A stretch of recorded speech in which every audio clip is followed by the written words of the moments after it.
Hello students, तो हम अब शुरू करते हैं पार्ट 3 दिल्ली के सुल्तान कक्षा 7।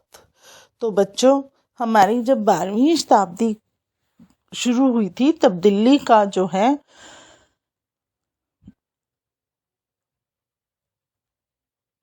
एक शहर बन चुका था और यह है 12वीं शताब्दी का मध्यकाल से ही जो है दिल्ली शहर बनना शुरू हो गया था। तो अब आपने जब पार्ट 2 पढ़ा था तो उसमें आपने पढ़ा था कि बहुत से क्षेत्र थे, बड़े राज्यों के केंद्र बन गए थे। डेल्टा क्षेत्र, कावेरी के जो डेल्टा क्षेत्र थे वो बड़े राज्यों के जो हैं वो केंद्र बन गए थे। और अब हम बात करें तो वो 12वीं शताब्दी के मध्य से जो है दिल्ली का गठन होना शुरू हुआ और 13वीं और 14वीं सदी में जो है दिल्ली एक पूरी सल्तनत के रूप में हमारे सामने आई और दिल्ली पर बहुत से लोगों ने राज्य किया। इसमें जो हैं कौन कौन से थे, वो जो हैं सबसे पहले जो हैं तोमर राजपूत, उन्होंने दिल्ली को एक राजधानी बनाया। और 12वीं शताब्दी के मध्य में जो तोमर थे उनको अजमेर के चौहान के ने परास्त किया था। तो किसने परास्त किया था? चौहानों ने जो है वो तोमर वंश को अजमेर के चौहानों ने जो है परास्त किया था। तोमर और चौहान जो हैं वो उन्होंने दिल्ली में जो है एक वाणिज्य का केंद्र जो है बनाया था। वाणिज्य मतलब वहां पर व्यापार हो सके, व्यापार, वाणिज्य मतलब व्यापार से है। तो व्यापार का एक केंद्र बना दिया था कि वहां पर आकर लोग बाहर से व्यापार करते थे, मतलब सामान लाते थे और वहां से लेके भी जाते थे। अब आपने देखा होगा आज के समय में भी दिल्ली में कितने लोग हैं जो आते हैं यहाँ पर खरीदारी करने के लिए। हमारे यहाँ पर बहुत से ऐसे बाजार हैं जो एशिया के माने हुए बाजारों में आते हैं। तो आपको पता है दिल्ली तब से बनी राजधानी, आज भी राजधानी है। तो दिल्ली जो है ये बहुत पुरानी है और यहाँ पर बहुत से शासकों ने शासन किया था। और क्या था कि यहाँ पर जो हैं बहुत ही समृद्धशाली जो जैन थे, उन्होंने क्या किया, उन्होंने यहाँ पर बहुत से सुंदर, अच्छे और भव्य मंदिरों का निर्माण किया। वो बहुत अच्छे व्यापारी थे, इसीलिए उन्होंने जो है अच्छे उसमें यहाँ पर मंदिरों का निर्माण किया। तो बच्चों शुरू करते हैं ये पाठ हम। तो देखिए आप,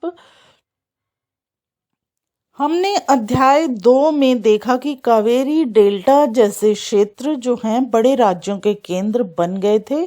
क्या आपने गौर किया था कि अध्याय 2 में ऐसे किसी राज्य का जिक्र नहीं है जिसकी राजधानी दिल्ली रही हो? इसकी वजह यह है कि दिल्ली महत्वपूर्ण शहर 12वीं शताब्दी में ही बना।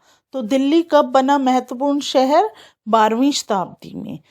अब आप यहाँ पर एक तालिका देखेंगे तो उस तालिका में आप क्या देखेंगे कि सबसे पहले तोमर राजपूतों के काल में दिल्ली किस साम्राज्य की राजधानी बनी? 12वीं सदी के मध्य में तोमरों को अजमेर के चौहानों ने परास्त किया, मतलब हराया था। तोमरों और चौहानों के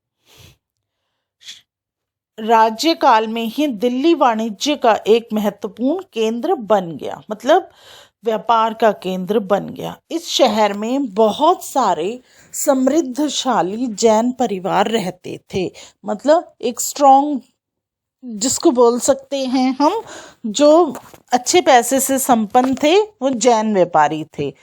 उन्होंने बहुत से मंदिरों का निर्माण करवाया। यहाँ देहली वाल कहे जाने वाले सिक्के भी ढाले जाते थे जो काफी प्रचलन में थे। तो उस समय पर कौन सी जो है मुद्रा काम में आ रही थी? देहली वाल सिक्के, जिससे कि आप जैसे अब आपने देखा हमारे यहाँ 500 का 1000 का नोट है तो वो कैसे बंद हुए, फिर उसके बाद नए नोट आए।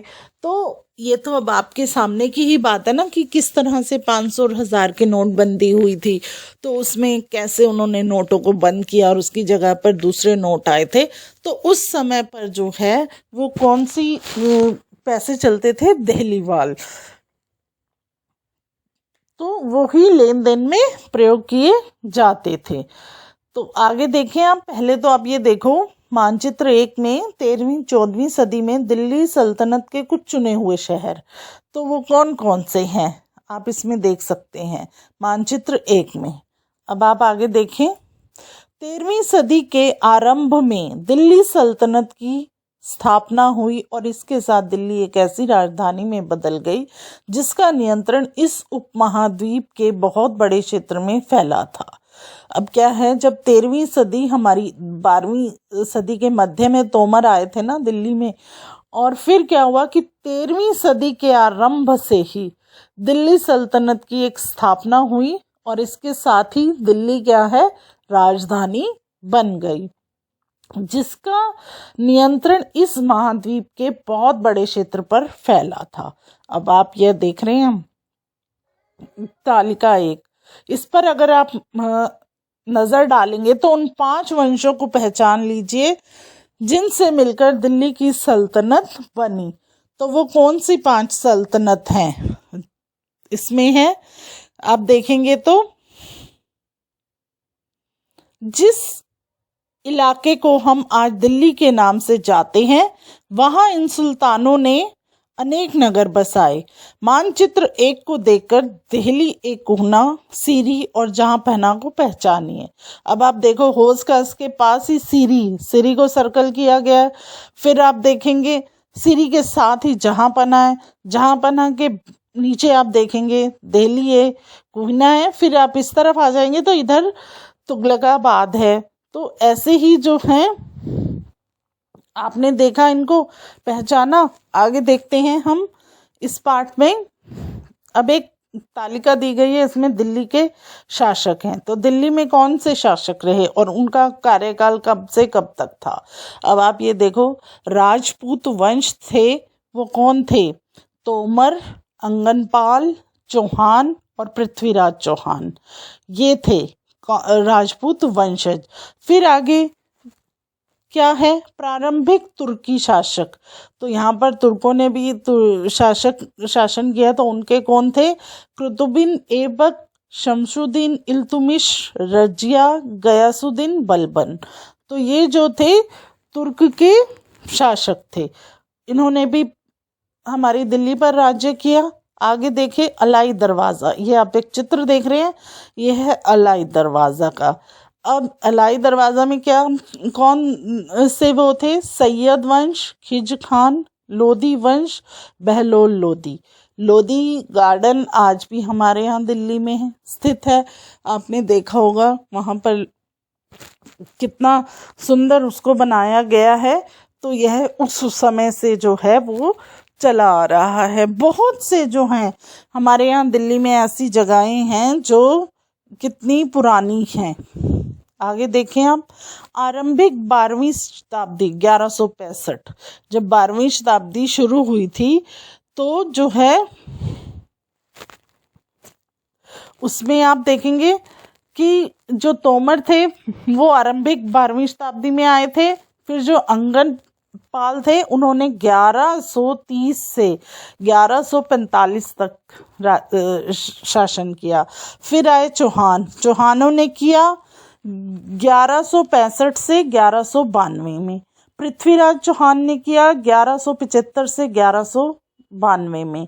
फिर है प्रारंभिक तुर्की शासक, उनका काल कितना था, उनका काल था 1206 से 1290 के बीच में।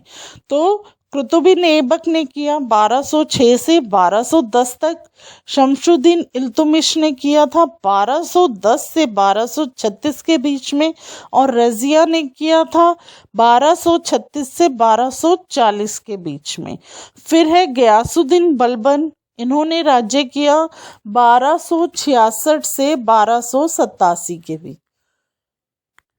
फिर आप आगे देखिए, आपको यहाँ पर एक चित्र में इल्तुतमिश का मकबरा भी दिखाई दे रहा है।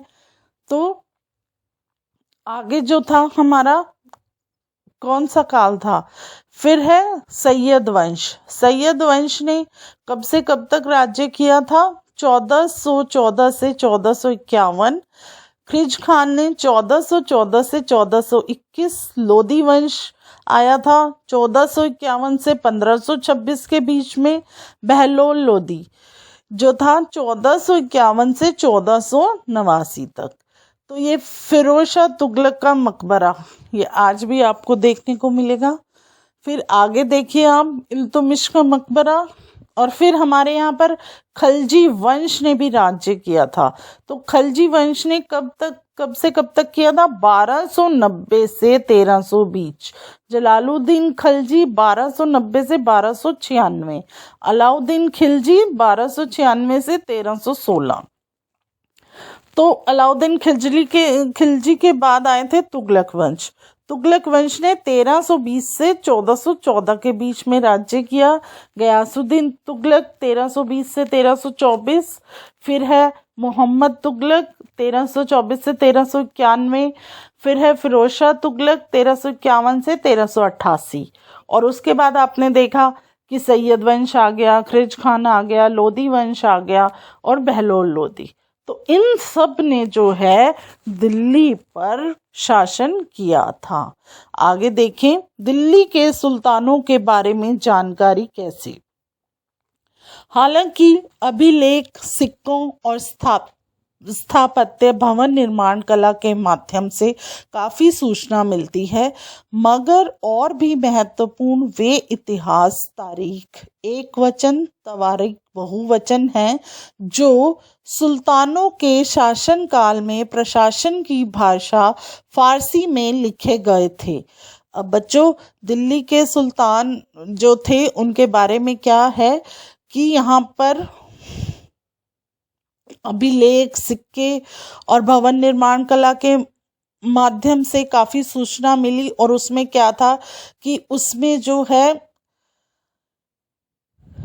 सुल्तानों के शासनकाल, जो अब हमने ऊपर आपको बताया कि कौन से उसने कब से कब तक राज्य किया, और ये सब किस में लिखा हुआ था, ये आपको एक लेख लिखते हुए भी दिखाया गया चित्र में, चित्र 2 में। और चित्र 1 में वो किस तरह से जो है एक स्टैम्प की मदद से लिख रहे हैं।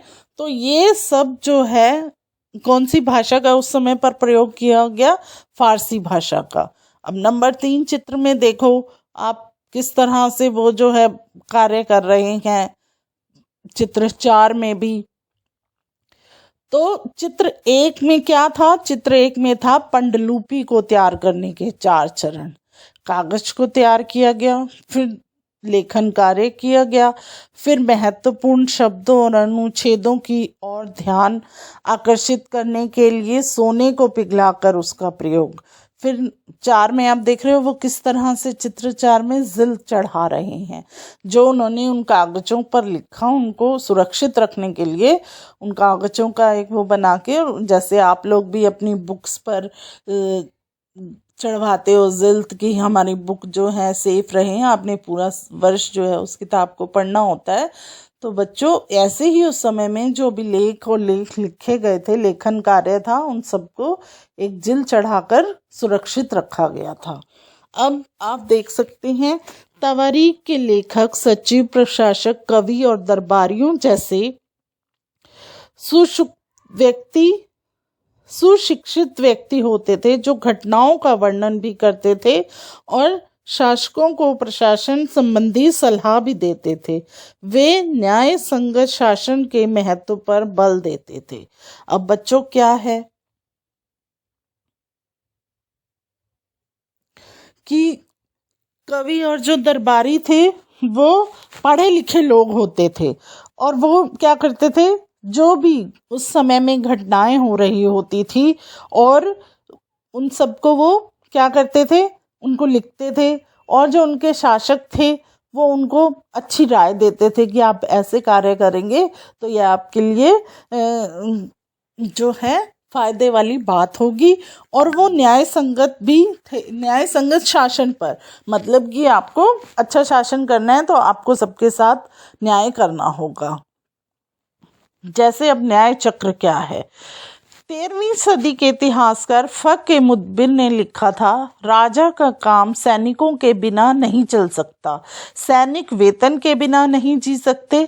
वेतन आता है किसानों से एकत्रित किए गए राजस्व से, मगर किसान भी राजस्व तभी चुका सकेंगे जब वे खुशहाल और प्रसन्न हों। ऐसा तभी हो सकता है जब राजा न्याय और ईमानदार प्रशासन को बढ़ावा दे। अब न्याय चक्र बच्चों, आपको कितना स्पष्ट शब्दों में इसमें लिखा गया है कि इतिहासकार ने फ़.के. मुदब्बिर ने कितनी सुंदर बात लिखी है कि राजा का जो कार्य है वो सैनिकों के बिना नहीं चल सकता, और सैनिक तभी अच्छा कार्य करेंगे जब उनको अच्छा वेतन मिलेगा।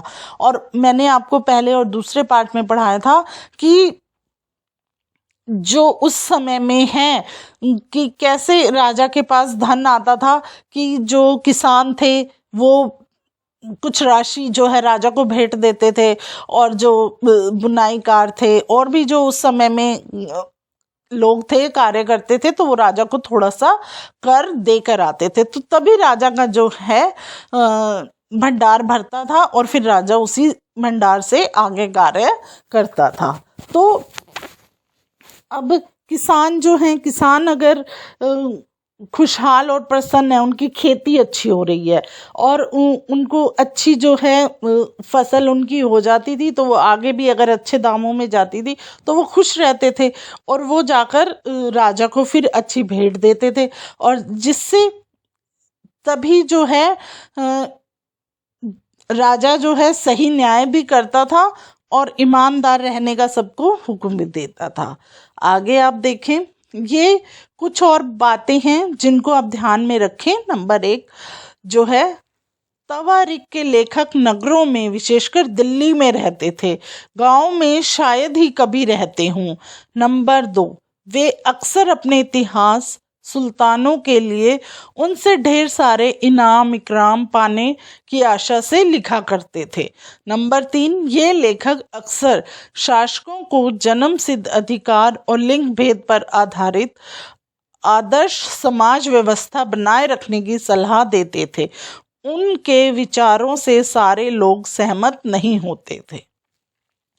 तो बच्चों, इसमें क्या महत्वपूर्ण बात, ये जो 3 बातें हैं, ये बातें जो हैं, जो उस समय में लेखक थे वो कहाँ पे रहते थे, शहर में रहते थे, उन्होंने कभी जो है गांव देखा ही नहीं था। नंबर 2, और आपने देखा था कि पार्ट 2 में हमने पढ़ा था कि जब ये लेखक हैं, ये जो ब्राह्मण वर्ग था वो राजा की अच्छाइयों को लिखता था, तो राजा उसको अच्छा इनाम देता था, पुरस्कार देता था। तो पुरस्कार में वो क्या दे देते थे, पुरस्कार में या तो थोड़ी सी ज़मीन दे दी या पशु दे दिए, इस तरह का जो है उस समय पुरस्कार दिया जाता था। तो पुरस्कार पाने के लिए जो है वो राजा की अच्छी अच्छी बातों को जनता के सामने, या अभिलेख जो लिखते थे, किताबें जो लिखी गई, उनमें वो राजा की सारी अच्छाइयों का वर्णन कर देते थे। और फिर क्या था, जो लेखक थे वो अक्सर अपने राजा को क्या बोलते थे कि आपको जन्म सिद्ध अधिकार, जैसे अब राजा का बेटा ही राजा बने, फिर आगे उसका बेटा राजा बने, इस आधार पर आपको जो है अपने समाज में व्यवस्था बनाए रखनी चाहिए। और लिंग भेद पर कि पुरुष ही राज्य करें, स्त्रियां राज्य ना करें। तो इन बातों से जो है वो सभी लोग जो है सहमत नहीं होते थे। अब आप देखिए इसमें, अब आगे देखिए आप, सन 1236 में सुल्तान इल्तुमिश की बेटी रजिया सिंहासन पर बैठी। तो देखो, अब इल्तुमिश ने अपनी बेटी को ही है रजिया, उनको सिंहासन पर बैठाया। उस युग के इतिहासकार मिन्हाज ए सिराज ने स्वीकार किया कि वह अपने सभी भाइयों से अधिक योग्य और सक्षम थी, लेकिन फिर भी वह एक रानी को शासक के रूप में मान्यता नहीं दे पा रहा था। दरबारी जन भी उस स्वतंत्र रूप से शासन करने की कोशिशों से प्रसन्न नहीं थे। सन 1240 में उसे सिंहासन से हटा दिया। अब देखो, इल्तुतमिश राजा ने तो यही सोचा ना कि मेरे बेटे तो इतने अच्छे नहीं हैं, योग्य नहीं हैं, सक्षम नहीं है कि वो राज्य को अच्छे से चला सके। तो उन्होंने अपनी बेटी रजिया को जो है वो राजगद्दी सौंप दी। पर जो उनके अंदर कार्यकर्ता थे, जो मंत्री थे और जो वहाँ पे दरबार में लोग बैठते थे, वो उनसे खुश नहीं थे। क्योंकि वो खुश क्यों नहीं थे? क्योंकि एक लड़की है, इसलिए। अब देखो लिंग भेद आ गया ना यहाँ पर, तो ये है लिंग भेद। तो वो उनसे खुश नहीं थे, इसीलिए जो है 1236 में तो उसे राजा बनाया गया, सिंहासन पर बिठाया, और 1240 में क्या हुआ, उनको सिंहासन से हटा दिया। आगे देखिए, रजिया के बारे में मिन्हाज-ए-सिराज के विचार। मिन्हाज-ए-सिराज का सोचना था कि ईश्वर ने जो आदर्श समाज व्यवस्था बनाई है उसके अनुसार स्त्रियों को पुरुषों के अधीन होना चाहिए, और रानी का शासन इस व्यवस्था के विरुद्ध जाता है। इसीलिए वह पूछता है खुदा की रचना के खाते में उसका ब्यौरा, जो कि मर्दों की सूची में नहीं आता। इसीलिए इतनी शानदार खूबियों से भी उसे आखिरकार हासिल क्या हुआ? तो अब बताओ, मिन्हाज-ए-सिराज जो थे उनका सोचना क्या था? ईश्वर ने इतना सुंदर जो है हमारा समाज बनाया है, उस समाज में क्या होना चाहिए? जो स्त्रियां थी उनको हमेशा पुरुषों के अधीन रहना चाहिए, जो पुरुष बोले स्त्रियों को वही कार्य करने चाहिए। और रानी का जो शासन था वो इस व्यवस्था के विरुद्ध जाता था। क्यों जाता था? क्योंकि वो रानी थी और वो सोचती थी कि जैसे मैं रानी बनी ऐसे ही जो है मेरे समाज में रहने वाली औरतों को अच्छा दर्जा प्राप्त हो, वह भी सभी कार्य कर सके। लेकिन जो मर्द थे उनको यह सब पसंद नहीं था। रजिया ने अपने अभिलेखों और सिक्कों पर अंकित करवाया कि वह सुल्तान इल्तुतमिश की बेटी थी। आधुनिक आंध्र प्रदेश के वरंगल क्षेत्र में किसी समय काकतीय वंश का राज्य था। उस वंश की रानी रुद्रमा देवी 1262 से 1279 के व्यवहार से रजिया का व्यवहार बिल्कुल विपरीत था। अब देखो कि 1262 और 1289 में आंध्र प्रदेश के वर्गला क्षेत्र में भी एक रानी ने राज्य किया। तो वो जो रानी थी रुद्रमा देवी, उसका व्यवहार किससे बिल्कुल भिन्न था? रजिया से। रुद्रमा देवी ने अपने अभिलेखों में अपना नाम पुरुषों जैसा लिखवाकर अपने पुरुष होने का भ्रम पैदा किया था। अब देखो, रजिया ने तो अपनी सब जगह अपना ही नाम लिखवाया कि मैं सुल्तान इल्तुतमिश की बेटी हूँ। ये सब उन्होंने जो है अपने अभिलेख और सिक्कों पर अंकित करवाया। पर जो रुद्रमा देवी थी उन्होंने क्या किया? उन्होंने जो है अपना नाम पुरुषों जैसा लिखवाकर पुरुष होने का भ्रम पैदा कर दिया। एक और महिला शासक थी, वो कौन थी? कश्मीर की रानी दीदा, 1980 से 1003। उनका नाम दीदी बड़ी बहन से निकला है। जाहिर है प्रजा ने अपनी प्रिय रानी को यह स्नेह भरा संबोधन दिया होगा। तो बच्चों, उस समय में भी जो है स्त्रियों ने राज्य किया, लेकिन जो कुछ थे कि जो औरतों को ऊपर उठाना चाहती थी। अब जैसे रजिया थी और ये दीदी थी, तो इन्होंने कितना अच्छा राज्य किया, शासन किया। इन्होंने अपनी प्रजा को जो है अपने साथ रखा, बराबरी रखा। पर जो इनके यहाँ पर जो उच्च पद पर थे उन लोगों ने इनको अच्छे से कार्य करने नहीं दिया। आगे देखें आप, मिन्हाज के विचार अपने शब्दों में व्यक्त कीजिए। क्या आपको लगता है कि रजिया के विचार भी यही थे? आपके अनुसार स्त्री के लिए शासक बनना इतना कठिन क्यों था? क्योंकि देखो, जब भेदभाव जहाँ पर आ जाए स्त्री और पुरुषों के बीच में, तो फिर वहाँ पर जो है शासन करना बहुत ही मुश्किल हो जाता है। अब आप आगे देखें, दिल्ली सल्तनत का विस्तार, गैरिसन शहर से साम्राज्य तक। अब ये मानचित्र 2 है, इसमें जो है अब आप देखेंगे क्या है, शमशुद्दीन इल्तुमिश द्वारा जीते गए मुख्य शहर। अब आप इसमें आप मुख्य शहर देख सकते हैं। भीतरी शहर कौन से हैं इसमें, किसी शहर या बंदरगाह के आसपास के इलाके जो उस शहर के लिए वस्तुओं और सेवाओं की पूर्ति करें, ये भीतरी प्रदेश है। और फिर है गैरसिन शहर, किले बंद बसाव जहां सैनिक रहते हैं।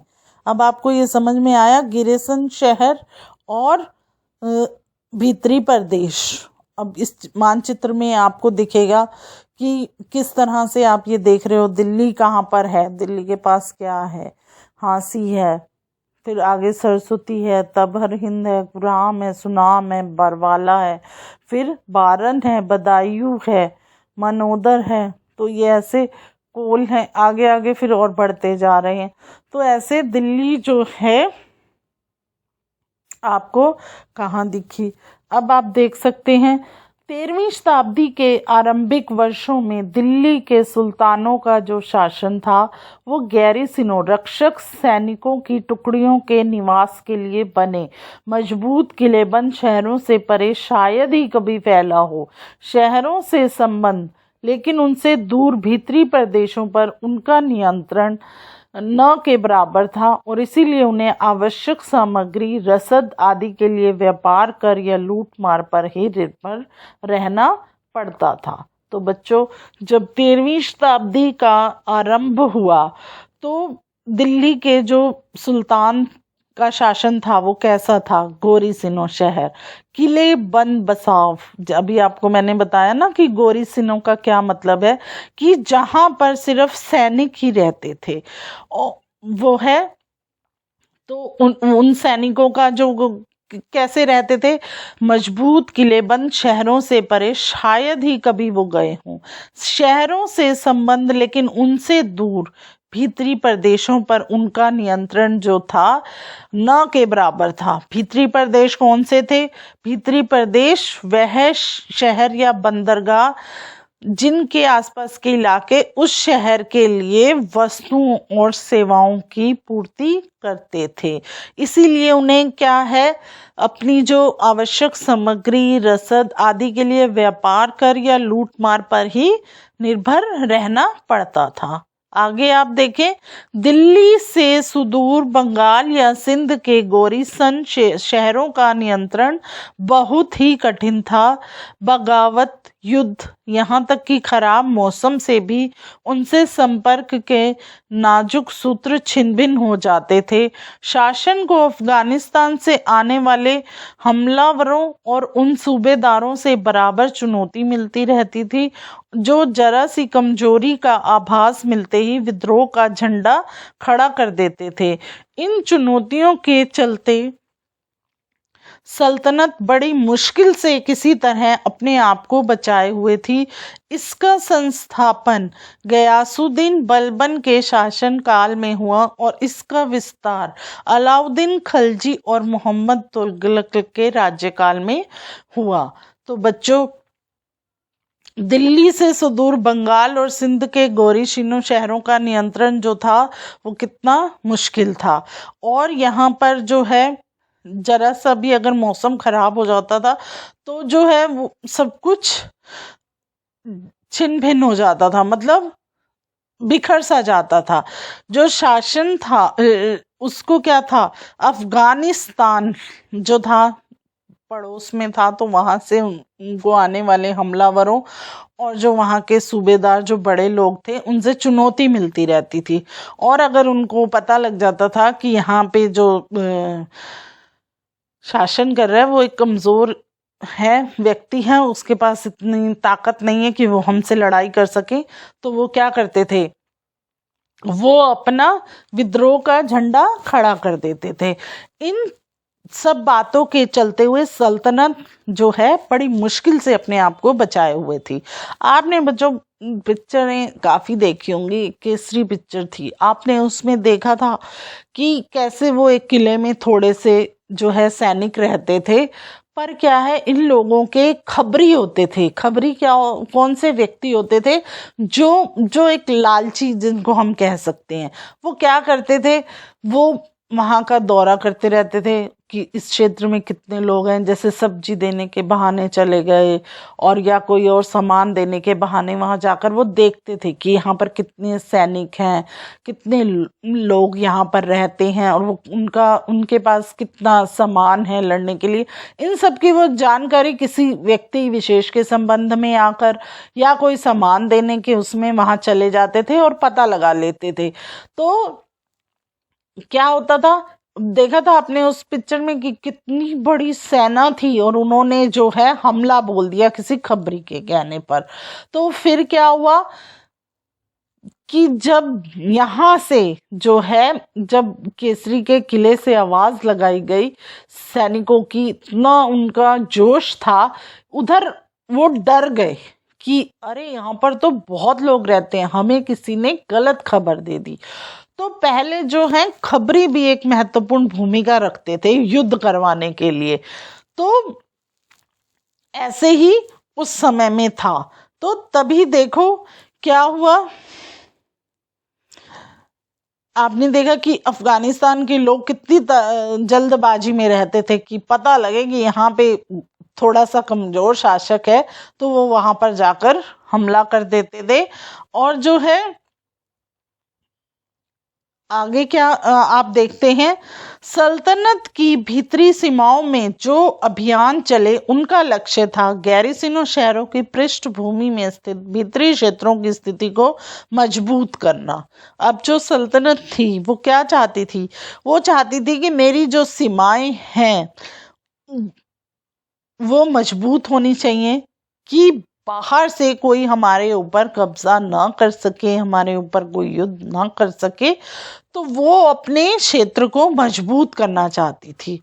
तो इन अभियानों के दौरान क्या हुआ, गंगा यमुना के दोआब से जंगलों को साफ कर दिया गया और शिकारी, संग्राहकों तथा चरवाहों को उनके पर्यावास से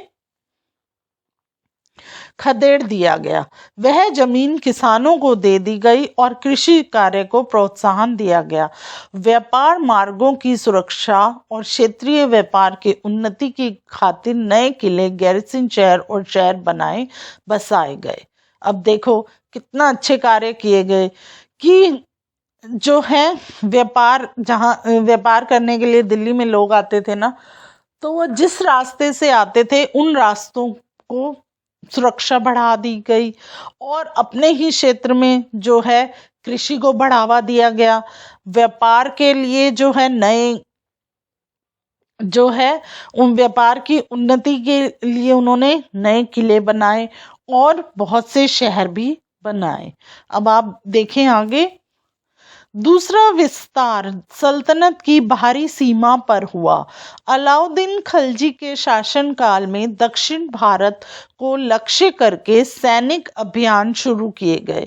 मानचित्र 3, और ये अभियान मोहम्मद तुगलक के समय में अपनी चरम सीमा पर पहुंचे। इन अभियानों में सल्तनत की सेनाओं ने हाथी, घोड़े, गुलाम और मूल्यवान धातुएं अपने कब्जे में ले ली। अब देखो दूसरा जो विस्तार हुआ वो कैसे हुआ। दूसरा विस्तार जो है बाहरी सीमा पर हुआ और अलाउद्दीन खिलजी के शासनकाल में हुआ। तो उन्होंने क्या किया, दक्षिण भारत को लक्ष्य करके सैनिक अभियान शुरू किए और ये अभियान मोहम्मद तुगलक ने जो है सबसे ऊंचाई पर पहुंचाए। इन अभियानों में सल्तनत की सेनाओं ने क्या किया, हाथी, घोड़े, गुलाम और मूल्यवान धातुएं जो हैं वो अपने कब्जे में ले ली। आपके पास जब अगर आपका भंडार अच्छा होगा, भरा हुआ होगा, आपके पास अच्छे सैनिक होंगे, जैसे अब हाथी घोड़ों पर चलकर ही युद्ध होता था, वो आपके पास अधिक मात्रा में होंगे।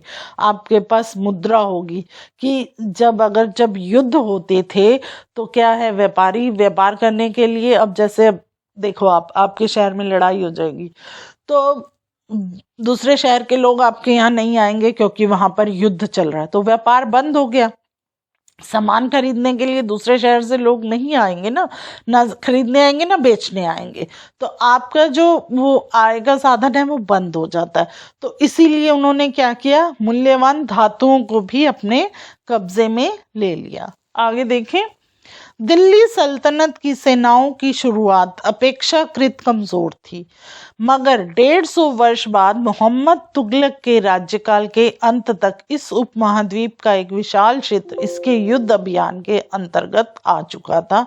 इसने शत्रुओं की सेनाओं को परास्त किया और शहरों पर कब्जा किया।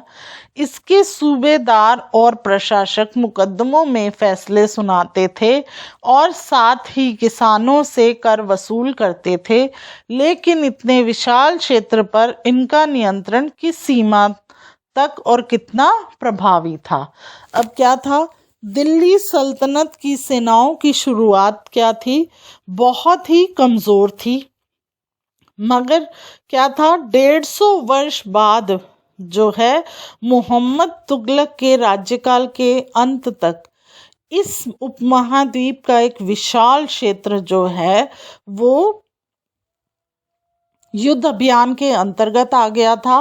और इसने क्या किया, शत्रुओं की सेनाओं को जो है परास्त किया और शहरों पर कब्जा कर लिया।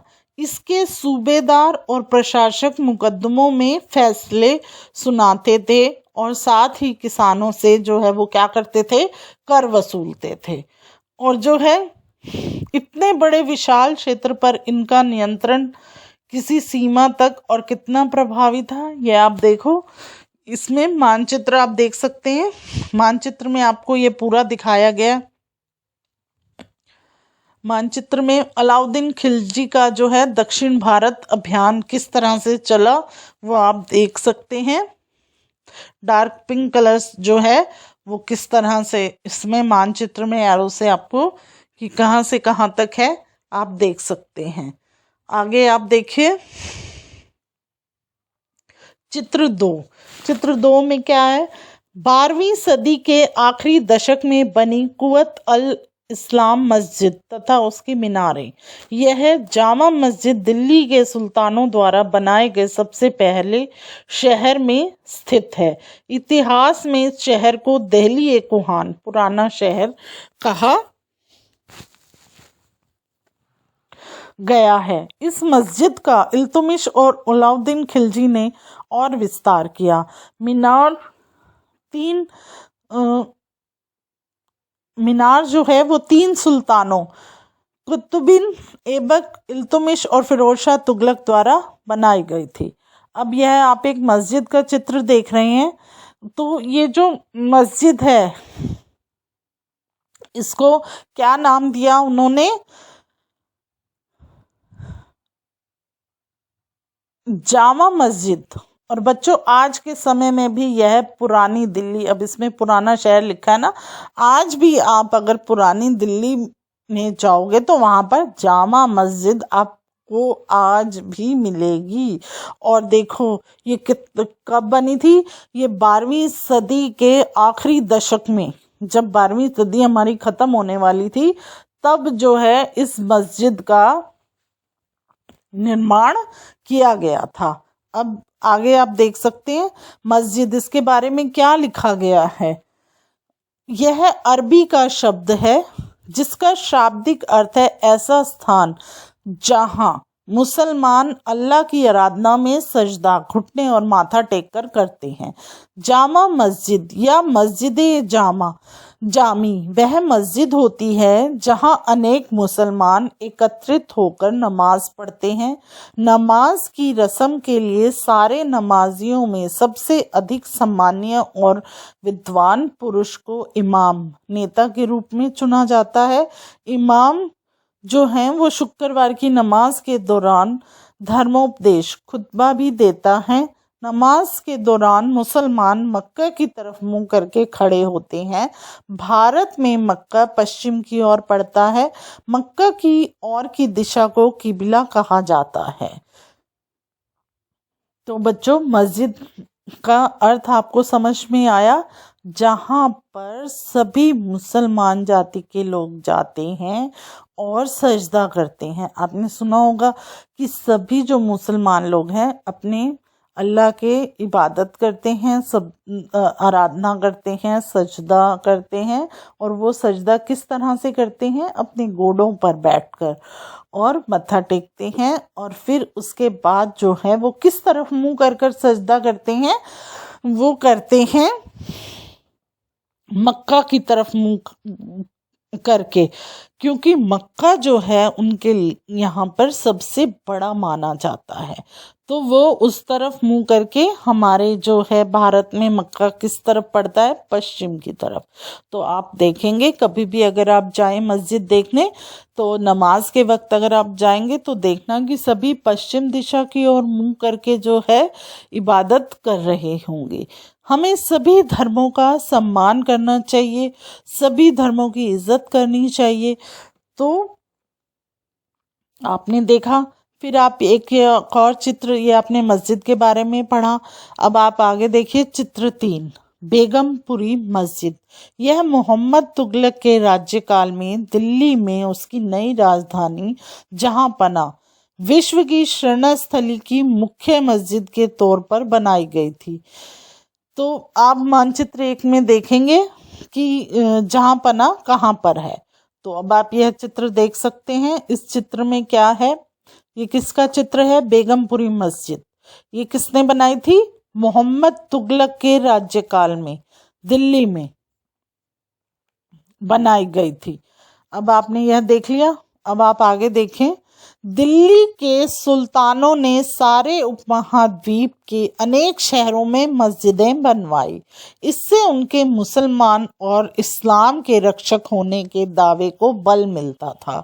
समान आचार संहिता और आस्था का पालन करने वाले श्रद्धालुओं के परस्पर एक समुदाय से जुड़े होने के बोध उत्पन्न करने में भी मस्जिदें सहायक थी।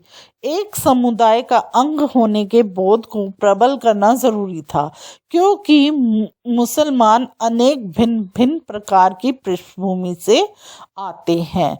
तो बच्चों, क्या था?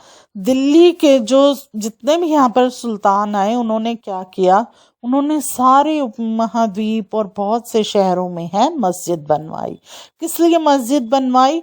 क्योंकि वो चाहते थे कि हमारा जो है धर्म सर्वोपरि हो, और हमारे जो हमें इससे क्या था कि हमारा धर्म जो है वो सर्वोपरि होगा और सभी लोग हमसे जुड़ेंगे और हमारे जो समुदाय को जो है एक प्रबल मिलेगा। और आपने देखा होगा, अब जैसे हिंदू धर्म है, हिंदू धर्म में भी क्या है? जैन आते हैं, बौद्ध आते हैं, पंडित आते हैं, पंजाबी आते हैं, तो इस तरह से अलग अलग आते हैं।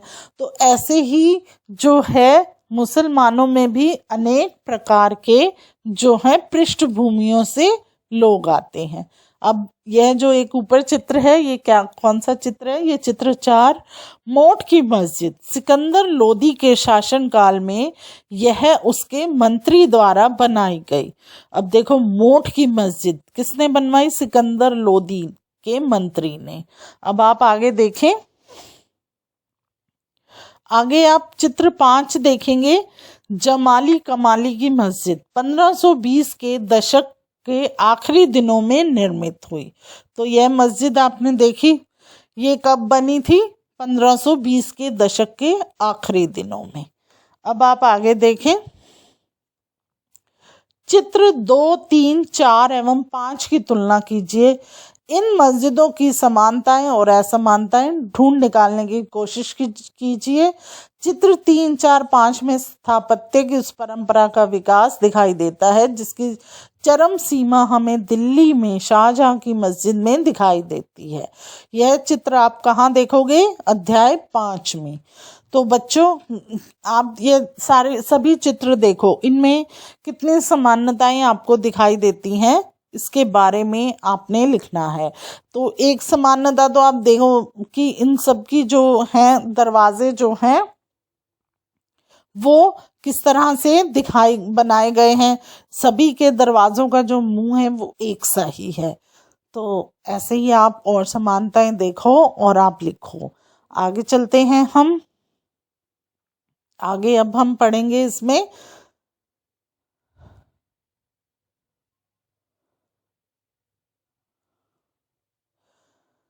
खलजी और तुगलक वंश के अंतर्गत प्रशासन और समय के नजदीक से एक नजर। दिल्ली सल्तनत जैसे विशाल साम्राज्य के समकेन के लिए विश्वसनीय सूबेदार तथा प्रशासकों की जरूरत थी। दिल्ली के आरंभिक सुल्तान विशेषकर इल्तुतमिश सामंतों और जमींदारों के स्थान पर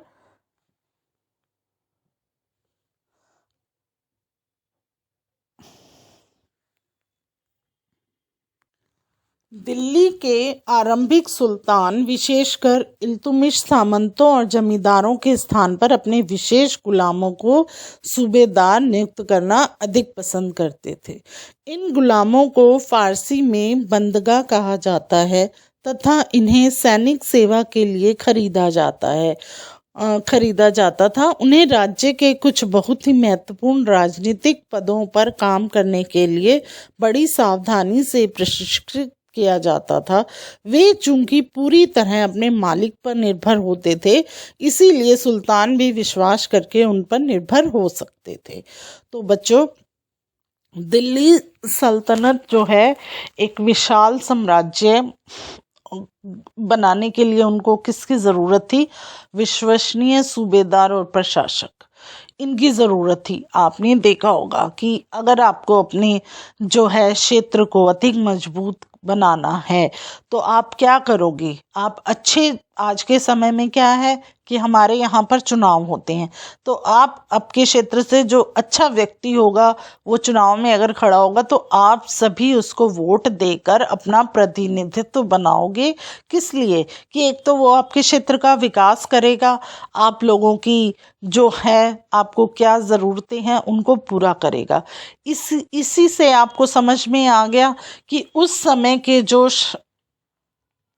शासक थे उनको इनकी ज़रूरत थी। और दिल्ली के आरंभिक जो सुल्तान थे वो कौन थे? विशेषकर क्या था? इल्तुतमिश सामंतों और जमींदारों के स्थान पर उन्होंने क्या किया? अपने विशेष गुलामों को सूबेदार नियुक्त किया। गुलाम इसलिए बनाया उन्होंने कि जो गुलाम थे वो क्या करेंगे? वो जो है राजा के अगेंस्ट नहीं जाएंगे कि उनको जैसे अपने कर्जा देकर या कुछ भी ऐसे उनको दबाकर कि ये हमारी गुलामी करता रहेगा, हमारे कहे के बाहर नहीं जाएगा और कोई अपनी मर्जी से कार्य नहीं करेगा। इनको हम जैसा कहेंगे यह वैसा ही कार्य करेगा। तो जो गुलाम थे उनको क्या कहा जाता था? बंदगा। समझ में आया आपको? आगे देखते हैं हम। बेटों से बढ़कर गुलाम। सुल्तानों को सलाह दी जाती थी कि जिस गुलाम को हमने पाला पोसा और आगे बढ़ाया उसकी हमें देखभाल करनी चाहिए, क्योंकि तकदीर अच्छी हो तभी पूरी जिंदगी में कभी कभी ही योग्य और अनुभवी गुलाम मिलता है। बुद्धिमानों का कहना है कि योग्य और अनुभवी गुलाम बेटे से भी बढ़कर होता है। तो देखो, सुल्तानों को क्या सलाह मिलती थी? उनको यह सलाह मिलती थी कि जो भी गुलाम है उसको आपने अच्छा खाना दिया है, अच्छी तरह से बड़ा किया और आगे बढ़ाया है, उसी की आपको देखभाल करनी चाहिए। क्यों करनी चाहिए? कि उससे जो है आपकी तकदीर अच्छी होगी और आप कभी जिंदगी में योग्य और अगर अनुभवी आपको गुलाम मिल जाएगा तो वो क्या होगा? आपके बेटे से भी बढ़कर होगा। तो आगे देखते हैं हम। इसमें आप साइड में देखो, एक लिखा हुआ है आश्रित। जो किसी अन्य व्यक्ति के संरक्षण में रहता हो, उस पर निर्भर रहता हो, उसको क्या बोलते हैं हम? आश्रित।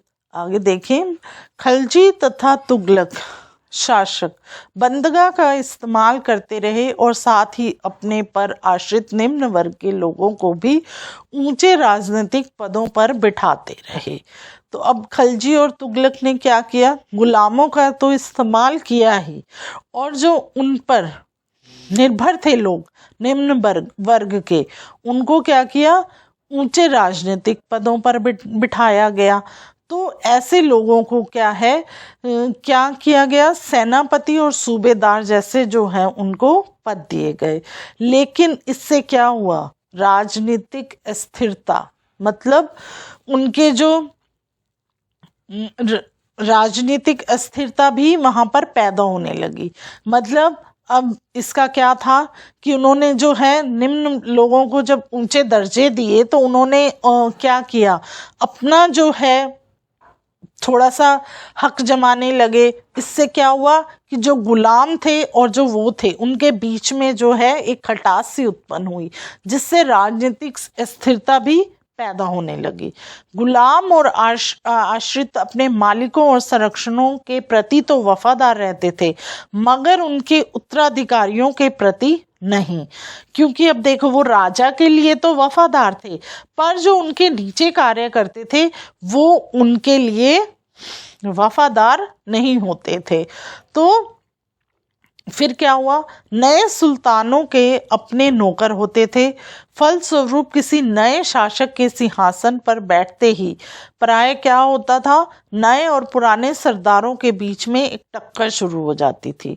सुल्तान जो थे वो नीचे के तबके के लोगों को जो है संरक्षण देने के कारण उच्च वर्ग के कई लोगों को जो है वो धक्का मार देते थे। फारसी तवारीख के लेखकों ने निचले खानदान के लोगों को ऊंचे पद पर बिठाने के लिए दिल्ली के सुल्तानों की आलोचना भी की है। तो आपको समझ में आया कि नीचे के लोग जब ऊपर बैठते थे तो वो लोगों को पसंद नहीं आता था और उनके बीच में एक टकराव पैदा होता था। और तभी जो है फारसी तवारीख के लेखकों ने क्या बोला कि जो दिल्ली के सुल्तान थे उनकी उन्होंने निंदा की, आलोचना की कि ये नीचे के खानदान के लोगों को क्या है ऊंचे पद पर बैठा रहे हैं। आगे देखें, सुल्तान मोहम्मद तुगलक के अधिकारी जन। अब सुल्तान मोहम्मद तुगलक के जो अधिकारी जन थे वो किस तरह के थे। सुल्तान मोहम्मद तुगलक ने अजीज खुमार नामक कलाल, शराब बनाने वाले और बेचने वाले, फिरोज हजाम नामक नाई, मनका तबक्खा नामक बावर्ची और लड्डा तथा पीरा नामक मालियों को ऊंचे प्रशासक पदों पर बैठाया था। 14वीं शताब्दी के मध्य के इतिहासकार जियाउद्दीन बर्नी ने इन नियुक्तियों का उल्लेख सुल्तान के राजनीतिक विवेक के नाश और शासन करने की अक्षमता के उदाहरणों के रूप में व्यक्त किया है। अब देखो, सुल्तान मोहम्मद तुगलक ने मतलब उनके वहां कोई पढ़े लिखे लोगों को तो जो प्रशासनिक पद पर नहीं बिठाया, किसको बिठाया, नाई को बिठाया, बावर्ची को बिठाया और माली को बिठाया। इस तरह के लोगों को जब आप अपना राज्य सौंपोगे, अपने राज्य करने के लिए उनको उनकी राय लोगे तो इससे क्या होगा, आप नीचे की ओर ही जाओगे। उन्होंने क्या किया, ऐसा ही कार्य किया। आगे देखें आप, पहले वाले सुल्तानों की तरह जो है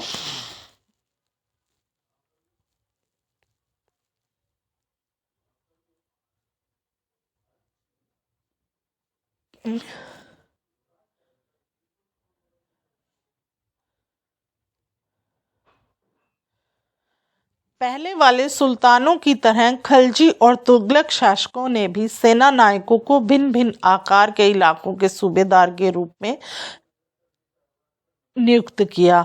ये इलाके जो हैं इक्ता कहलाते थे और इन्हें संभालने वाले अधिकारी इक्तदार या मुक्ति कहे जाते थे। मुक्ति का फर्ज था सैनिक अभियानों का नेतृत्व करना और अपने इक्तों में कानून और व्यवस्था बनाए रखना, अपने सेवाओं के बदले वेतन के रूप में मुक्ति अपने इलाकों से राजस्व की वसूली किया करते थे। राजस्व के रूप में मिली रकम से ही वे सैनिकों को भी तनख्वाह देते थे।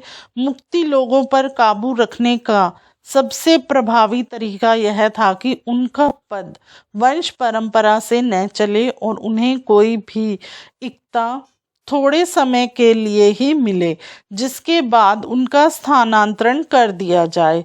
सुल्तान अलाउद्दीन खिलजी और मोहम्मद तुगलक के शासनकाल में नौकरी के इन कठोर नियमों की बड़ी सख्ती से पालन होता था। मुक्ति लोगों द्वारा एकत्रित किए गए राजस्व की रकम का हिसाब लेने के लिए राज्यों द्वारा लेखा अधिकारी नियुक्त किए जाते थे। इस बात का ध्यान रखा जाता था कि मुक्ति राज्य द्वारा निर्धारित कर ही वसूलें और तय संख्या के अनुसार सैनिक रखें। तो अब देखो कितना बदलाव आ गया कि उनको तनख्वाह देने जाने लगी कि इनको सैनिकों को जो है तनख्वाह मिले। और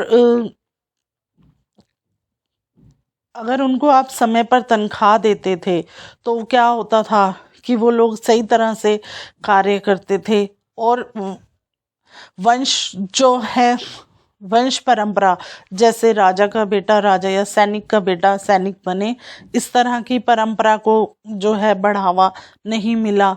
और अलाउद्दीन खिलजी और मोहम्मद तुगलक के शासनकाल में नौकरी के जो हैं वो बहुत कठोर ही नियम बनाए गए और उनका सख्ती से पालन हुआ, जिससे क्या है कि मुक्ति जो है लोगों द्वारा किए गए राजस्व की रकम का हिसाब लेने लगे। राजा द्वारा लेखाधिकारी नियुक्त किए गए कि कितना हमारे को जो है राजस्व मिलता है, कितना किस किस भाग पर खर्च होता है, इन सब का जो है ध्यान रखा जाने लगा। और कितने हमें सैनिकों की ज़रूरत है उतने सैनिक रखे गए, तो कितने ही अच्छे नियम बनाए गए। आगे आप देखें, जब दिल्ली के सुल्तान शहरों से दूर आंतरिक इलाकों को भी अपने अधिकार में ले आए तो उन्होंने भूमि के स्वामी सामंतों और अमीर जमींदारों को भी अपनी सत्ता के आगे झुकने को बाध्य कर दिया। अलाउद्दीन खिलजी के शासनकाल में भू राजस्व के निर्धारण और वसूली के कार्य को राज्य अपने नियंत्रण में ले आया। स्थानीय सामंतों से कर लगाने का अधिकार छीन लिया गया, बल्कि स्वयं उन्हें भी कर चुकाने को बाध्य किया गया। सुल्तान के प्रशासकों ने जमीन की पैमाइश की और इसका हिसाब बड़ी सावधानी से रखा। कुछ पुराने सामंत और जमींदार राजस्व के निर्धारण और वसूली अधिकार के रूप में सल्तनत की नौकरी करने लगे। उस समय 3 तरह के कर थे। कृषि पर, जिसे खराज कहा जाता था, और किसान की उपज का लगभग 50% होता था। और दूसरा कर क्या था? मवेशियों पर। और तीसरा था घरों पर। यह याद रखना बहुत ज़रूरी है कि इस उपमहाद्वीप का काफ़ी बड़ा हिस्सा दिल्ली के सुल्तानों के अधिकार से बाहर था। दिल्ली से बंगाल जैसे सुदूर प्रांतों का नियंत्रण कठिन था और दक्षिण भारत की विजय के तुरंत बाद ही वह पूरा क्षेत्र जो है फिर से स्वतंत्र हो गया। यहाँ तक कि गंगा के मैदानी इलाकों में भी घने जंगलों वाले ऐसे क्षेत्र थे जिनमें बैठने में सुल्तान की सेनाएं असक्षम थी। स्थानीय सरदारों ने इन क्षेत्रों में अपना शासन जमा लिया। अलाउद्दीन खिलजी और मोहम्मद तुगलक इन इलाकों पर जोर ज़बरदस्ती अपना अधिकार जमा तो लेते थे, पर वह अधिकार कुछ ही समय तक रह पाता था। तो आपने देखा कि जब आपका क्षेत्र जो है वो बहुत दूर दूर तक फैला होगा तो उसको आप क्या करोगे? उसको आपको संभालने के लिए अच्छे लोग चाहिए होंगे। अब आज के समय में आप देख रहे हो हमारा भारत देश कितना विशाल है ना। तो इसमें क्या है, जैसे आप देखते हो दिल्ली एक राजधानी है हमारी, तो दिल्ली की राजधानी में भी क्या है, अंदर एक मुख्यमंत्री है, ऐसे ही हरियाणा है, पंजाब है, कितने ही क्षेत्र हैं। तो उन क्षेत्रों का अपना एक राजनीतिक दल है जो अपने क्षेत्र का विकास कर रहा है। ये तो नहीं है कि जो हमारे दिल्ली के प्रधानमंत्री हैं उनका सब पर, वो उन सब उच्च अधिकारियों जैसे प्रधानमंत्रियों के साथ मिलकर जो है उस सब क्षेत्रों की देखभाल की करते हैं, कितना उनके लिए आसान हो जाता है। लेकिन अगर यही हमारे देश के प्रधानमंत्री को सब जगह देखनी हो तो उनके लिए कितना कठिन हो जाएगा और अर्थव्यवस्था हमारी कितनी ही बिगड़ जाएगी। तो अब आप समझे, इसीलिए जो है हर प्रांत का एक प्रधानमंत्री है, हर क्षेत्र में राजनीतिक दल हैं, वो उस क्षेत्र का विकास कर रहे हैं, और वो किसके उससे होता है, प्रधानमंत्री के मार्गदर्शन से। तो यह उस समय पर यह सब नहीं हुआ, तो इसीलिए जो है अधिकार उनका कुछ समय तक ही रहा। अब आगे आप देखो, सरदार और उनकी किलेबंदी। अफ्रीकी देश मोरक्को से 14वीं सदी में भारत आए यात्री इब्न बतूता ने बतलाया कि सरदार कभी कभी चट्टानी उबड़ खाबड़ पहाड़ी इलाकों में किले बनाकर रहते थे और कभी कभी बांस के झुरमुटों में। भारत में बांस पोला नहीं होता, यह बहुत बड़ा होता है। इसके अलग अलग हिस्से आपस में इस तरह से गुथे होते कि उन पर आग का असर नहीं होता और वे कुल मिलाकर बहुत ही मजबूत होते हैं। सरदार इन जंगलों में रहते हैं जो इनके लिए किले की प्राचीर का काम देते हैं। इस दीवार के घेरे में ही उनके मवेशी और फसल रहते हैं। अंदर ही पानी भी उपलब्ध रहता है, अर्थात वहाँ एकत्रित हुआ वर्षा का जल, इसीलिए उन्हें प्रबल बलशाली सेनाओं के बिना हराया नहीं जा सकता। ये सेनाएं जंगल में घुसकर खास तौर से तैयार किए गए औजारों से बांसों को काट डालती हैं। अब आपने देखा कि किस तरह से सरदार और उनकी किलेबंदी होती है। अब ये आपने समझा। आगे देखें, चंगेज खान के नेतृत्व में मंगोलों ने 1219 में उत्तर पूर्वी ईरान, ट्रांस जो हमारा आधुनिक उज्बेकिस्तान है उस पर हमला किया, और इसके बाद ही वो दिल्ली के सल्तनत पर जो है धावा, उज्बेकिस्तान पर हमला हुआ और इसके शीघ्र बाद ही क्या हुआ, दिल्ली के सल्तनत को उनका धावा झेलना पड़ा। और फिर क्या हुआ, अलाउद्दीन खिलजी और मोहम्मद तुगलक के शासन कालों के आरंभ में दिल्ली पर मंगोलियों के धावे जो हैं वो बढ़ गए। इससे मजबूर होकर दोनों ही सुल्तान को एक विशेष स्थायी सेना खड़ी करनी पड़ी। इतनी विशाल सेना को संभालना प्रशासन के लिए भारी चुनौती था। आइए देखें कि दोनों सुल्तानों ने इस चुनौती का कैसे सामना किया। अब देखा, जितनी अधिक आपके पास लोग होंगे उनको संभालने के लिए भी तो आपको जो है मजबूत होना पड़ेगा। आप भी तो उतने सशक्त होने चाहिए कि आप इन सब लोगों का किस तरह से जो है संभाल सकते हो। अब आप इसमें देखो, अलाउद्दीन खिलजी और मोहम्मद तुगलक, इनको कैसे अलग अलग किया गया।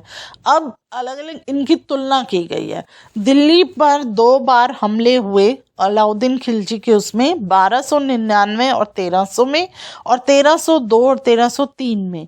इनका सामना करने के लिए अलाउद्दीन खिलजी के ने एक विशाल स्थायी सेना खड़ी की थी। अब मोहम्मद तुगलक के बारे में देखिए। मोहम्मद तुगलक के शासन के प्रारंभिक वर्षों में सल्तनत पर हमला मंगोल सेना परास्त हो गई थी। मोहम्मद तुगलक को अपनी सेना की और अपने संसाधनों पर इतना विश्वास था कि उसने ट्रांस ऑक्सेरिया आक्रमण की योजना बना ली। एक स्थायी सेना तैयार करना और उनका क्या था, आक्रामक कदम था। अब देखो, उन्होंने तो एक विशाल सेना स्थायी करी थी और इन्होंने भी एक स्थायी सेना को तैयार किया और हमला किया। अब आगे देखो, अलाउद्दीन खिलजी ने अपने सैनिकों के लिए सीरी नामक एक नया गोरिसन शहर बनाया, जिसको आपने देखा था मानचित्र 1 में, आप दोबारा देख सकते हैं। और मोहम्मद तुगलक ने क्या किया, नया गोरिसन शहर बनाने के स्थान पर दिल्ली के 4 शहरों में से पुराने शहर दिल्ली एक कोना को निवासियों से खाली करवाकर सैनिक छावनी बना दी गई। पुराने शहर के निवासियों को दक्षिण में नई राजधानी दौलताबाद भेज दिया। अब देखो मोहम्मद तुगलक ने कितना अच्छा काम किया। उसके पास जो शहर थे उसने एक शहर को खाली कराया और वहाँ के लोगों को दूसरी जगह सुरक्षित भेज दिया और उसको छावनी बना ली। अब अलाउद्दीन खिलजी ने सीरी नामक एक नया शहर बनाया। अब नया शहर आप बनाओगे तो आपको कितना समय और कितना आपका जो है पैसा लगेगा। आगे देखो, अलाउद्दीन खिलजी के उसमें सैनिकों के पेट भरने की समस्या को गंगा यमुना के बीच की भूमि से कर के रूप में खेती की पैदावार इकट्ठी करके हल किया गया। किसानों की पैदावार का 50% हिस्सा कर के तौर पर तय कर दिया गया। अब देखो, अब सेना होगी आपके पास तो उसको खाना भी चाहिए, तो उसके लिए उन्होंने क्या किया, गंगा यमुना के बीच में जो भूमि थी उसको कर के रूप में खेती की पैदावार इकट्ठी करके हल किया। कैसे किया, किसानों की पैदावार का जो 50% हिस्सा था वो कर के रूप में बना दिया गया। अब आप इधर देखें, सेना को खिलाने के लिए उसी इलाके से खाद्यान्न इकट्ठा किया, लेकिन सैनिकों की विशाल संख्या की ज़रूरतें पूरी करने के लिए जो है एक कर भी लगाए गए। इस दौरान उस क्षेत्र में अकाल भी पड़ गया। तो फिर देखो कैसे कैसे जो अकाल पड़ गया, मतलब खेती अच्छी नहीं हुई तो कितनी दिक्कत का सामना करना पड़ा। अब फिर अलाउद्दीन खिलजी के उसमें आप पढ़ेंगे, सैनिकों को वेतन भी देना होता था। अलाउद्दीन के सैनिकों को इक्ता के स्थान पर नकद वेतन देना तय किया गया। सैनिक अपना आवश्यक सामान दिल्ली के व्यापारियों से खरीदते थे और यह आशंका थी कि व्यापारी अपनी चीज़ों की कीमतें बढ़ा देंगे। इसे रोकने के लिए अलाउद्दीन ने दिल्ली में चीज़ों की कीमतों पर नियंत्रण लागू कर दिया। अफसर बड़ी सावधानी से कीमतों का सर्वेक्षण करते थे और जो व्यापारी निश्चित दरों का उल्लंघन करते थे उन्हें सजा मिलती थी। अब देखो कि सैनिकों को जो वेतन मिल रहा था और अलाउद्दीन ने क्या किया, फिर खिलजी ने सैनिकों को नकद वेतन देना तय किया और यह भी तय किया कि वहाँ के व्यापारी जो हैं अधिक कीमत ना लगाएं, जो चीज़ों की कीमत है वही लेकर वह सैनिकों को सामान दे। अब उधर देखो, जो मोहम्मद तुगलक था अपने सैनिकों को क्या किया उसने कि नकद वेतन उसने भी दिया और उसने भी कीमतों पर सामान पर जो है कीमतों पर सामान की कीमतों पर नियंत्रण करने की जगह पर उसने कुछ आज की तरह मुद्रा की तरह टोकन मुद्रा चलाई। ये सिक्के धातु के होते थे लेकिन सोना चांदी न होकर सस्ती धातु के। 14वीं सदी में लोगों को इस मुद्रा पर भरोसा नहीं था, वे बहुत ही चालाक होते थे। अपने सोने चांदी के सिक्कों को बचाकर वो रख लेते थे और अपने तमाम इस टोकन से ही वह सामान का जो है बिल चुकाते थे। इस सस्ती मुद्रा जैसे जाली सिक्के भी बड़ी आसानी से बनाए जा सकते थे। तो देखो मोहम्मद तुगलक ने क्या किया, उसने टोकन, जैसे आज के समय में आप किसी अच्छी शॉप पर खाने पीने की जाते हो तो वो कहते हैं ना पहले आप टोकन लेके आओ फिर हम आपको खाने का सामान देंगे। तो उस समय उसने वह टोकन चलाए और वो टोकन किस चीज़ के थे, कोई सस्ती सी धातु के थे। अब आगे आप देखो, अलाउद्दीन के प्रशासनिक कदम जो हैं वो काफ़ी सफल रहे और इतिहासकारों ने कीमतों में कमी और बाजार में वस्तुओं की कुशलता से आपूर्ति के लिए उसके शासनकाल की बहुत प्रशंसा की। मंगोल आक्रमणों के खतरे का भी उसने सफलतापूर्वक सामना किया। तो बच्चों, अलाउद्दीन खिलजी का जो भी उसने कार्य किए उसकी बहुत ही प्रशंसा हुई। और जब मंगोलों ने उन पर आक्रमण किया तो उन्होंने बहुत सफलतापूर्वक उसका सामना किया। अब आगे देखो, अब मोहम्मद तुगलक उसने क्या किया। मोहम्मद तुगलक द्वारा उठाए गए प्रशासनिक कदम जो थे वो असफल रहे। कश्मीर पर उसका आक्रमण पूरी तरह ही विफल रहा। तब उसने हमले करने का इरादा छोड़ दिया और अपनी विशाल सेना को एक तरफ कर दिया। इस बीच उसने प्रशासन संबंधी जो कदम उठाए थे उसमें उन्हें कई परेशानियां पैदा हो गई। दौलताबाद ले जाए जाने से लोग काफ़ी नाराज़ थे, करों में वृद्धि हुई और गंगा यमुना के दोआब में जो है विक्षुब्ध जनता बगावत पर उतर आई और मोहम्मद तुगलक को टोकन की मुद्रा भी जो है वो वापस लेनी पड़ी। तो मोहम्मद तुगलक का कार्य देखा आपने कैसा था और अलाउद्दीन खिलजी का किस तरह से था। अब आप आगे देखें। इन तमाम असफलताओं की गिनती करने में हम कभी कभी भूल जाते हैं कि सल्तनत के इतिहास में पहली बार दिल्ली के किसी सुल्तान ने मंगोल इलाके को फतह करने के अभियान की योजना बनाई थी। जहां अलाउद्दीन खिलजी का बल प्रतिरक्षा पर था, वहां मोहम्मद तुगलक के द्वारा उठाए गए कदम मंगोलों के विरुद्ध सैनिक आक्रमण की योजना के हिस्से थे। तो अब देखो आप किस तरह से जो है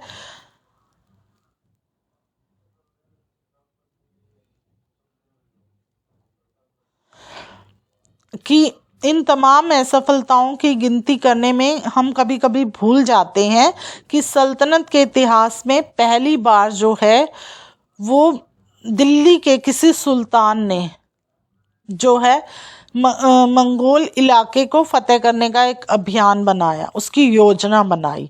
पर क्या हुआ, वहां पर अलाउद्दीन खिलजी का जो बल था वो क्या था, परिरक्षा पर था। वहां पर मोहम्मद तुगलक के द्वारा जो उठाए गए कदम थे वो क्या थे, मंगोलों के विरुद्ध सैनिक आक्रमण। वो क्या कर रहा था मोहम्मद तुगलक, मंगोलों के विरुद्ध जो है वो आक्रमण करने की योजना का एक हिस्सा था। अब आप आगे देखें, 15वीं और 16वीं शताब्दी में सल्तनत। अब 15वीं और 16वीं शताब्दी में सल्तनत कैसे हुई, तालिका 1 को फिर से देखें।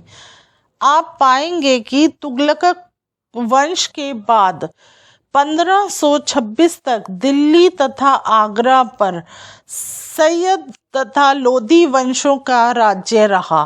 तब तक जौनपुर, बंगाल, मालवा, गुजरात, राजस्थान तथा पूरे दक्षिण भारत में स्वतंत्र शासक उठ खड़े हुए थे। उनकी राजधानियां समृद्ध थी और राज्य फल फूल रहे थे। इसी काल में अफगान तथा राजपूत जैसे नए शासक समूह भी उभरे। अब क्या है, तुगलक वंश के बाद जो है किसका राज्य आया, सैयद तथा लोधी वंश का राज्य आया। और फिर इन्होंने क्या किया, जौनपुर, बंगाल, मालवा, गुजरात, राजस्थान ऐसे पूरे दक्षिण भारत पर जो है वो एक शासक के रूप में खड़े हो गए। और इनकी जो राजधानियां थी वो क्या थी, समृद्ध थी और राज्य जो हैं वो फल फूल रहे थे।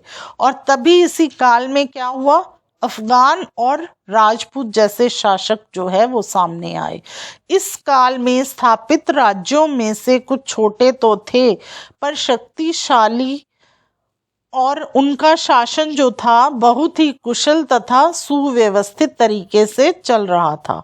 शेरशाह सूर 1540 से 1545 ने बिहार में अपने चाचा के एक छोटे से इलाके के प्रबंधक के रूप में काम शुरू किया था और आगे चलकर उसकी इतनी उन्नति की कि मुगल सम्राट हुमायूं 1530 से 1540, 1555 से 1556 तक को चुनौती दी और हरा दिया। शेरशाह ने दिल्ली पर अधिकार करके स्वयं अपना राजवंश स्थापित किया। सूर्यवंश ने केवल 15 वर्ष जो है 1540 से 1555 तक ही शासन किया, लेकिन इसके प्रशासन ने अलाउद्दीन खिलजी वाले कई तरीकों को अपना कर क्या है उसको मजबूत बनाया। महान सम्राट अकबर ने 1556 से 1605 में जब मुगल साम्राज्य को समाकेतिक किया तो उसने अपने प्रतिमान के रूप में शेरशाह की प्रशंसा व्यवस्था को ही अपनाया। तो अब आप देख रहे हैं कि इन सम्राटों ने किस तरह से जो है राज्य किए, कब से कब तक किए।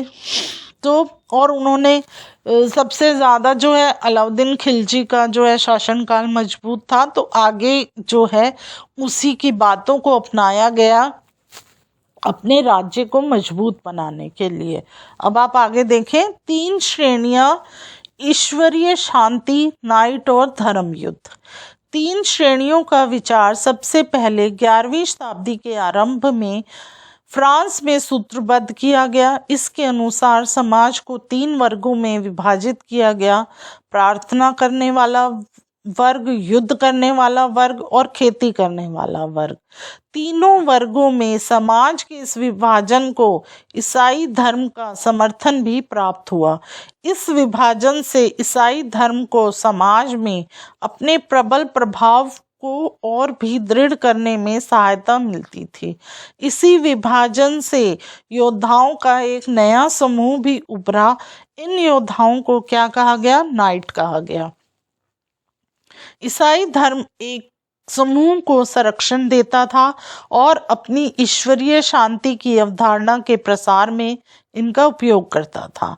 नाइटों से उपेक्षा की जाती थी कि वे धर्म और ईश्वर की सेवा में समर्पित योद्धा रहे। कोशिश यह रहती थी कि इन योद्धाओं को आपसी लड़ाई भिड़ाई से विमुख करके उन मुसलमानों के विरुद्ध युद्ध करने भेज दिया जाए जिन्होंने यरूशलेम शहर पर कब्जा कर रखा था।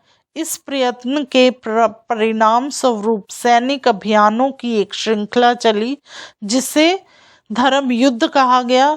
ईश्वर और धर्म की सेवा में किए गए इन अभियानों ने नाइटों की हैसियत पूरी तरह बदल डाली।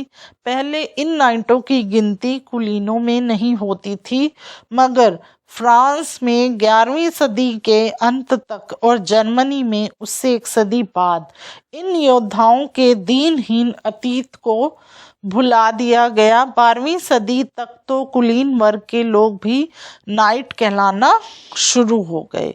तो बच्चों, अब आपने देखा ये 3 जो श्रेणियां आई, इन्होंने किस तरह से ईश्वरीय शांति, नाइट और धर्म युद्ध को जो है ये 11वीं शताब्दी के आरंभ में जो है इनको लाया गया।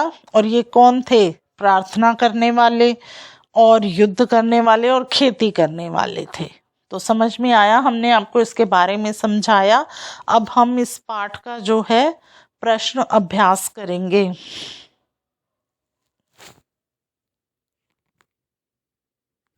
पहला प्रश्न है हमारा, दिल्ली में पहल किसने राजधानी स्थापित की?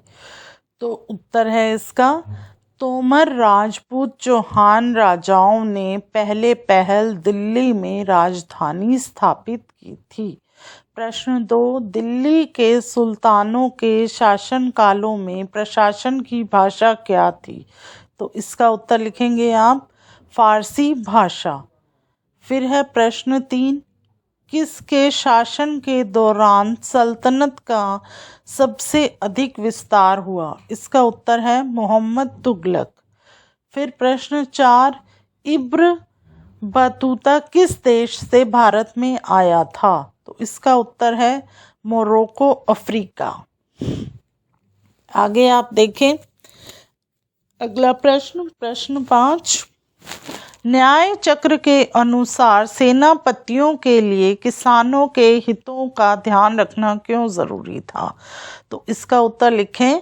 न्याय चक्र के अनुसार सेनापतियों के लिए किसानों के हितों का ध्यान रखना इसलिए जरूरी था क्योंकि किसानों से एकत्रित किए गए राजस्व से ही सैनिकों को वेतन मिलता था, मगर किसान भी राजस्व तभी चुका सकते थे जब वे खुशहाल और प्रसन्न हों।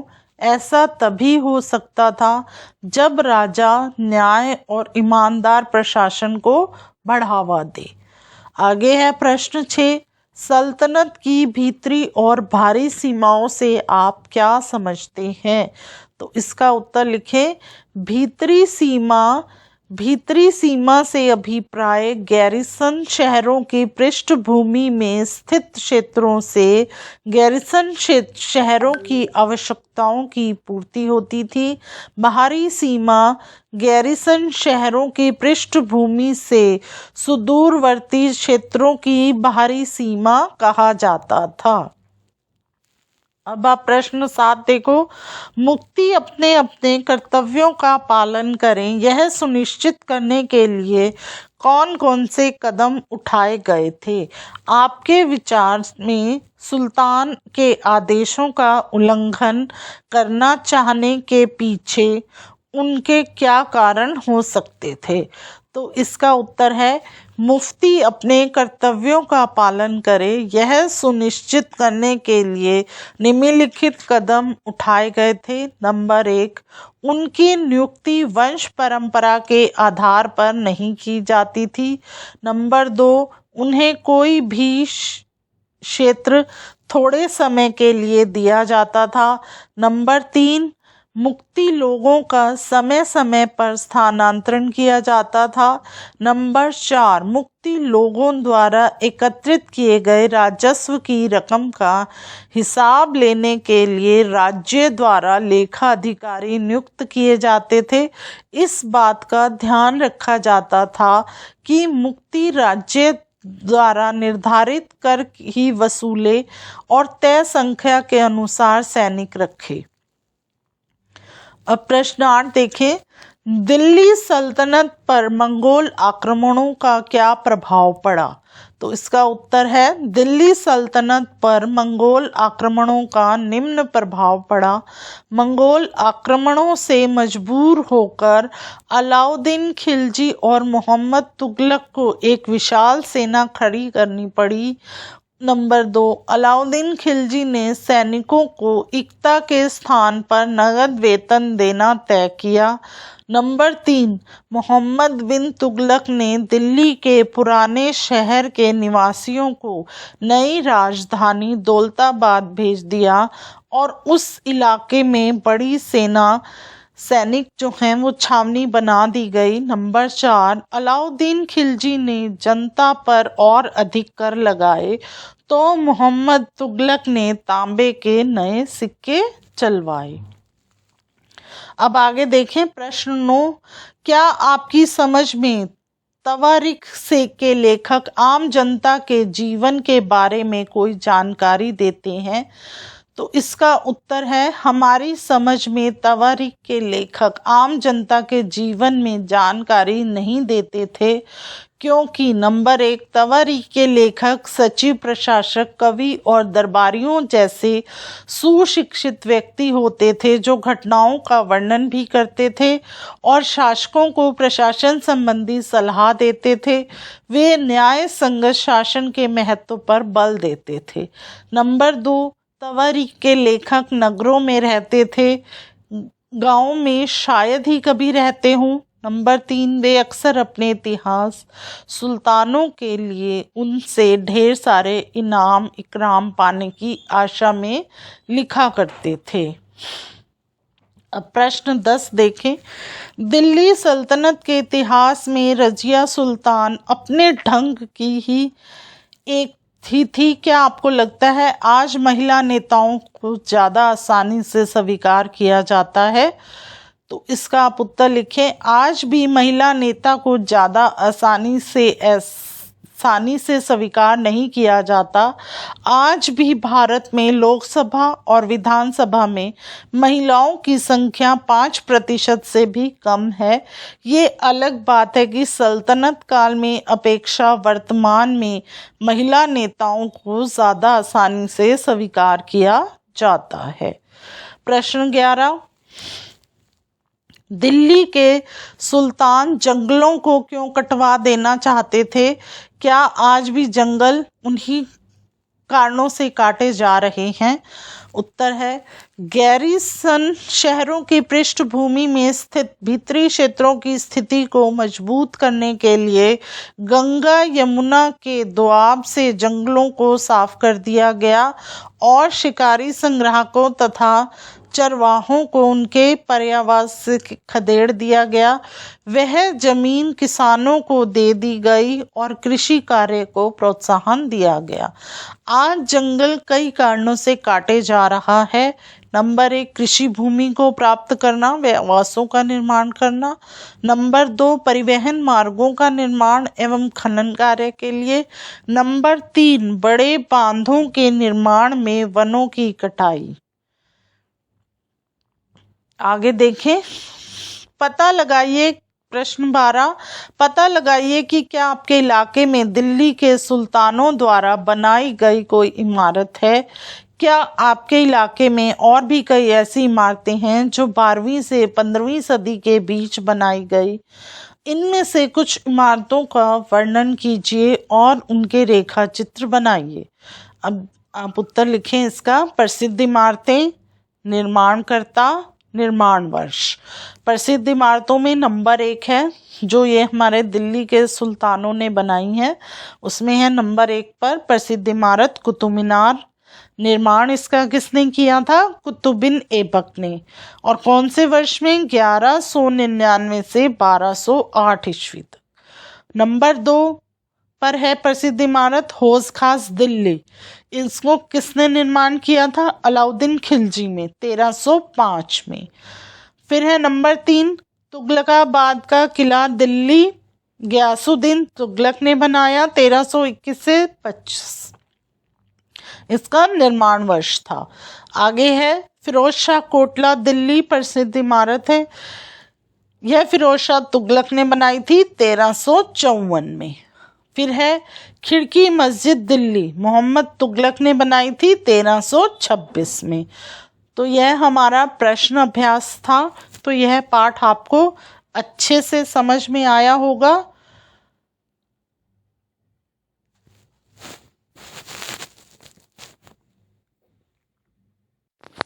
हेलो।